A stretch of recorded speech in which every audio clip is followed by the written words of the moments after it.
La désobéissance attire l'échec et l'obéissance garde la bénédiction. Tu veux garder la bénédiction, garde-la dans l'obéissance. Qu'est-ce qu'on appelle l'interdit? C'est tout ce qui suit le corps qui est le temple de Dieu. La Bible dit que vos corps sont le temple. Alors tout ce qui salit le corps qui est le temple de Dieu, c'est l'interdit. Tu as franchi l'interdit dans ta vie en tant que temple de Dieu. Parce que ton corps là est le temple du Saint-Esprit. Donc quand Dieu dit le corps est pour lui, il veut que par ton corps, on puisse le voir. Ton corps, on puisse voir Christ. C'est pourquoi les premiers chrétiens, lorsqu'ils sont arrivés à Antioche, la population d'Antioche qui ont vu ces peuples-là, on les a appelés les chrétiens par leur apparence extérieure.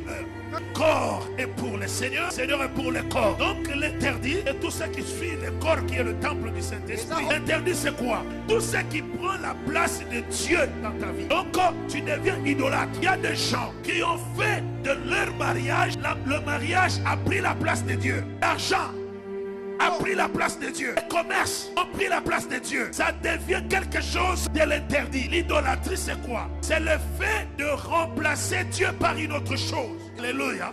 Et cela c'est l'interdit. Parce que la Bible dit, quand Dieu donne les 10 commandements, la Bible dit que vous n'adorerez que l'Éternel Dieu seul. Jésus nous apprend les commandements. Il dit, tu aimeras l'Éternel ton Dieu de tout ton cœur. Lorsque tu places ton amour dans autre chose que Dieu, premièrement, donc ça devient de l'idolâtrie. L'interdit c'est quoi? C'est tout ce qui retourne, qui te fait retourner volontairement dans le péché. C'est le retour volontaire au péché et aux œuvres de la chair. Quand la personne qui avait déjà fait un pas avec Christ tourne dans la vie du péché, c'est l'interdit. Alléluia. Donc tu as l'interdiction de ne pas retourner dans la vie du péché. Mais regarde-toi bien. Depuis que nous avons commencé cette année, tu es professionnel dans le mensonge. Depuis que tu as commencé cette année, on est au mois de septembre. Chose que tu avais abandonnée il y a 10 ans, commence à le faire avec beaucoup de facilité. La vie du péché est devenue comme de l'eau à boire. Mais ces gens-là vont à l'église comme si la grâce autorise le péché. Loin de là, la grâce n'autorise pas le péché. Car les Écritures disent, la grâce de Dieu, tous le salut pour tous les hommes, a été manifestée. Grâce nous apprend à renoncer aux œuvres du péché. Que la grâce, c'est un enseignant. La grâce, c'est un professeur qui t'apprend à abandonner la vie du péché. Pourquoi? Le livre de Proverbes nous dit ceci: celui qui cache le péché ne prospère pas. Celui qui abandonne, celui qui avoue et abandonne. Avouer c'est bien, confesse c'est bien, et tu auras le pardon. Je veux dire, le pardon est effectif lorsqu'il y a combinaison de confession et de l'abandon. C'est alors qu'il y aura le pardon. Tu peux confesser sans abandonner, tu n'es pas pardonné. Interdit, c'est le rejet de la grâce de Christ et la profanation de la grâce.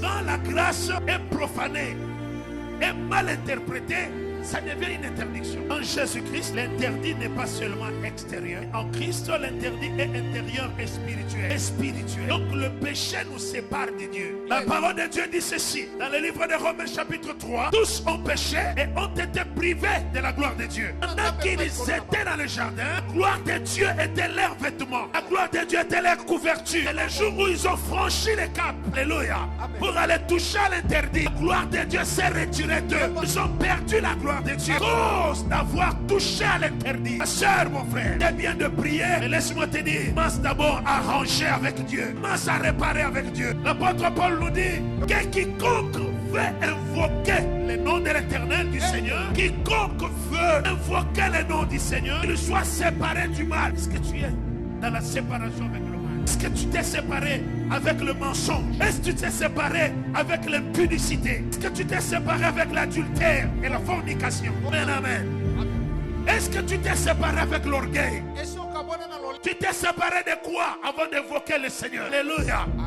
Comment est-ce que les démons d'abord peuvent partir de ta vie si toi-même tu n'es pas encore purifié dans ton corps? L'apôtre Jean dit ceci: lui qui se conserve pur, le malin, c'est-à-dire le diable, ne le touche point. Si le diable te touche, c'est que quelque part, ta marche avec Dieu est biaisée. Ta marche avec le Seigneur n'est pas bon. Réparez nos cœurs. Sœur, répare ton cœur. Répare ta conduite. Tu es devant le trône de Dieu.